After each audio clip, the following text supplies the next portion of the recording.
Hey vloggers, welcome back to the Leadership Vlog today. As ever, I've got some great leadership insight for you today. With me, especially, I have Pastor Doug Williams.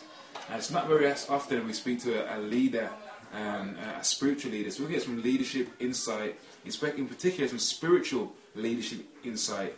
I'm going to ask Pastor Doug, what is spiritual leadership, and what are the differences between spiritual leadership and just ordinary secular leadership? So without further ado, over to Pastor. Good afternoon, Pastor Doug, and welcome. Thank you for sharing what's today in the Leadership Blog. This blog, I reckon, is read by emerging leaders, up-and-coming leaders, spiritual leaders, and non-spiritual or secular leaders as well, if you like.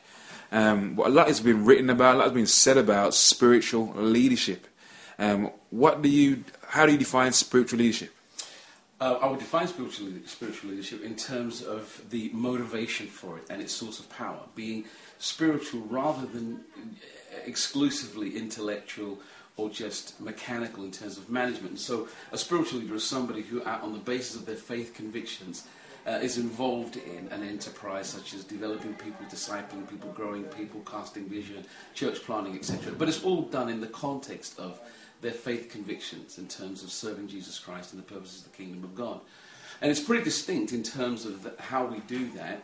I mean, there's lots of things which we'll have in common with leadership in any other dimension. So we're looking at mobilizing resources, influencing people, creating strategic pathways for achieving goals, etc. All of those things we share in common. But we're doing it spiritually in that I don't have material or financial reward as part of my motivation package. What I have is the compelling vision of an honor for God, faithfulness in the community of God, and the evangelistic enterprise that seeks to, bring the message of Christ to a world that doesn't know it. Ultimately, there's reward for it as well, but that's an eternal blessing from God. So my intentions are to bring people forward in that, without coercion, manipulation, or material benefit as being a reward, but keeping before them the big picture of the spiritual destiny that God has for human beings. That's probably the distinction. Fantastic, that's great. People have got different definitions for leadership. Some call it influence, some call it all kinds of different things. In your view as a national leader, what do you define leadership as?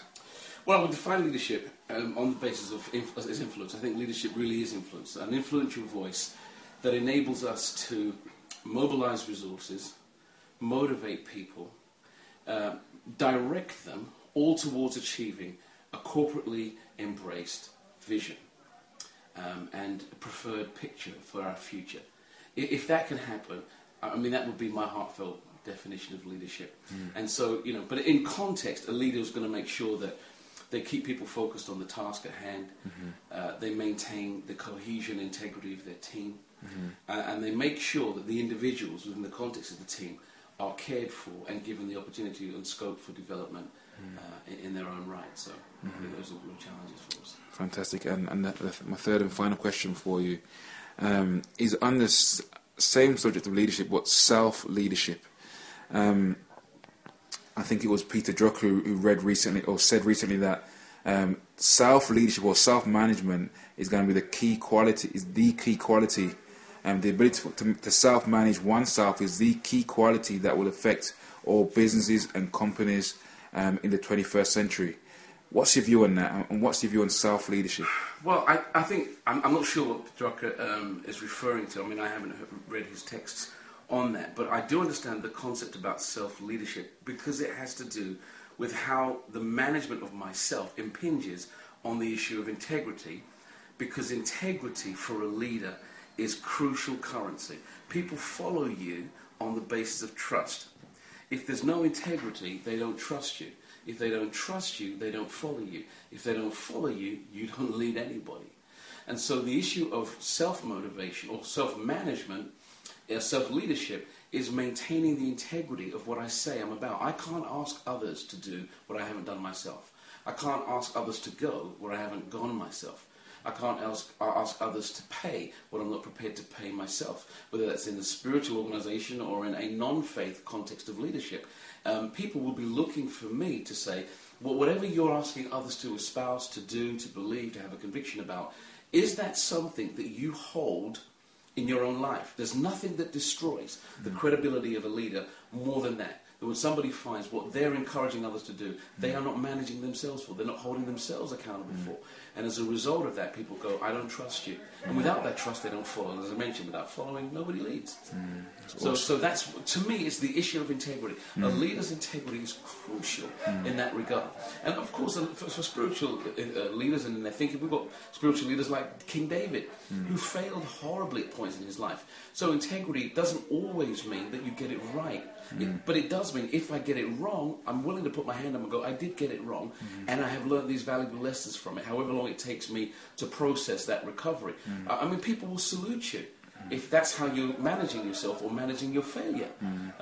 But if you pretend that nothing happened, or if you're lying and projecting an image that really isn't true, and asking people to do things that you yourself don't hold yourself accountable to do in terms of personal management or self-leadership, then you'll lose the credibility that gives you the right to lead. That's great, man. And maybe there's an emerging leader watching this video right now and they're saying, man, maybe I've fallen, maybe I've not matched up to that standard, if you like, of integrity in my leadership, and I'm thinking about how can I recover. They need some encouragement, a word of advice. What would you say to them? Oh, well, number one, the fact that they're saying, I haven't done this right, is a great start. The willingness to acknowledge, not to just the world firstly, but to yourself, because some people lie to themselves. So if I'm willing to honestly say to myself, you messed up, you screwed up, you missed it, that's a great place to start. It's not enough, though, for some of the issues for recovery, for it to be just you. I mean, some of the issues that have caused us to fall or fall flat on our face have actually impinged on the life of other people.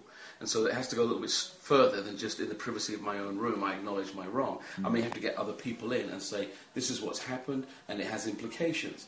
And then to put all of this right, to create recovery for myself, and maybe restitution or replacement or recovery for others, I'll need some help, I'll need some input. And all of us need to be big enough to ask for help. And then we'll need the time frames necessary. You know, the issue is, I often think that when people make a mistake, we think we've learned from our mistakes real quick.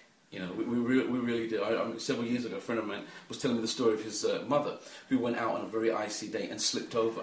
And she jumped up quickly because she was embarrassed that the neighbours may have seen her fall over on the back path of her garden going to the bin. And she quickly went inside. And then she came up with more rubbish to dispose of and slipped a second time.